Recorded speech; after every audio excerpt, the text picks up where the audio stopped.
रीवा में 100 साल से भी अधिक पुराना व्यंकट भवन जो अपनी अनोखी शिल्पकला के लिए जाना जाता है। इस भवन का हर कोना अपनी खूबियों को सहेजे हुए है। गोलाकार हौज के ऊपर ही पूरा महल खड़ा हुआ है।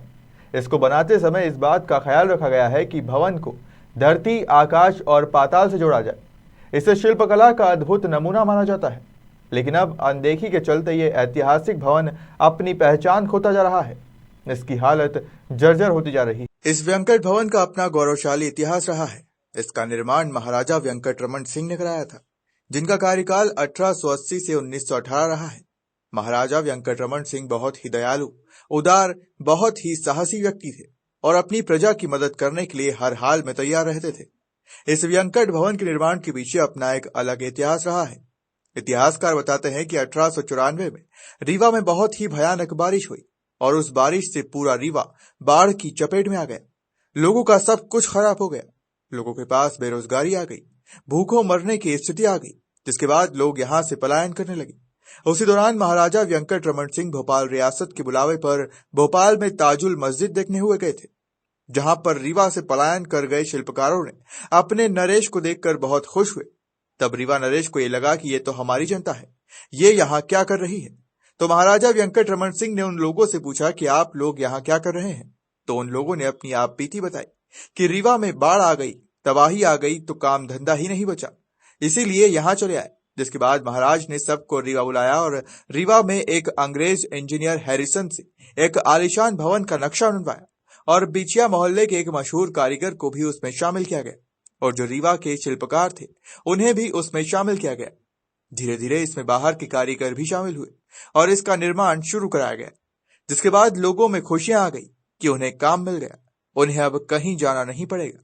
इस निर्माण कार्य में लगे सभी लोगों को महाराजा व्यंकट रमन सिंह उनके खाने पीने की व्यवस्था करते थे। व्यंकट भवन का निर्माण ही इसलिए कराया गया था कि रीवा के लोगों को रोजगार मिल सके। कारीगरों ने खूब मेहनत कर अपनी कला का जौहर दिखाते हुए भवन का निर्माण किया। ऐसा भवन शायद ही कहीं और हो, क्योंकि यह अपने आप में बहुत सारी खूबियों को समेटे हुए है, जिसमें राजपूताना, ब्रिटिश और मुगल काल की शिल्पकलाओं का संगम है। वक्त बदल गया और देखरेख के अभाव में अब ये अपनी अनदेखी का शिकार होता जा रहा है और ये ऐतिहासिक भवन अपनी पहचान खोता जा रहा है और इसकी हालत जर्जर होती जा रही है। अगर इसी तरह इसकी अनदेखी चलती रही तो इस भवन की जो खूबसूरती है वो देखने को नहीं मिलेगी। 1907 में हुआ था, महाराजा वेंकट रमन सिंह जूदेव ने करवाया था। जब रीवा राज में अकाल पड़ गया तो उन्होंने अपने रियाया को काम देने के लिए इस भवन का निर्माण करवाया। ये भवन आकाश लोक, पाताल लोक और भूलोक के परिकल्पना के आधार पर बना है। ये महल एक हाउस बना हुआ है, इससे लगी हुई 2 लंबी लंबी सुरंगें हैं और गोपनीय मीटिंग हॉल भी है जो सुरंग में ही है। उसमें युद्ध के समय या राजा द्वारा कोई गोपनीय मीटिंग करना हो तो एक ऐसा सिस्टम बना हुआ है कि वहाँ पर गोपनीय मीटिंग कर सकते हैं। वो स्नानागार भी है, उसका पानी भी बाहर फेंका जा सकता है। इसका जैसा हमने बताया कि आकाश लोक, पाताल लोक, भूलोक पे है, परिकल्पना के आधार पे है, एक हाउस पे बना हुआ है।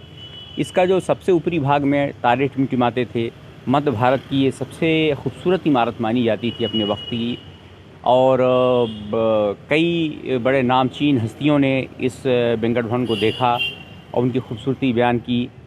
और आज जो है ये वेंकट भवन जो बहुत ही मशहूर इमारत है रीवा की, हम सबकी पहचान है, ये जर्जर अवस्था में होती जा रही है। इसकी जो खूबसूरती है, इसके प्लास्टर हैं, इसके पत्थर हैं, उखड़ रहे हैं और अगर इसको वक्त रहते इसको नहीं बनाया गया, इसका मरम्मत नहीं किया गया तो ये अपनी पहचान तो खो ही रही है, ये अपनी निशानात भी खो देगी और फिर ध्वस्त होने में कोई ज़्यादा वक्त नहीं लगेगा। इसलिए कि कई पुरानी इमारतें रीवा की हैं जो बहुत अच्छी इमारतें रही हैं और वो रख रखाव के अभाव में, मरम्मत के अभाव में वो ध्वस्त हो गई और पूरी पहचान उनकी ख़त्म हो चुकी है। फिलहाल देखना होगा कि शासन प्रशासन इस अद्भुत धरोहर को सहेजने के लिए कोई कदम उठाता है या नहीं। रीवा से अनुराग अग्निहोत्री की रिपोर्ट।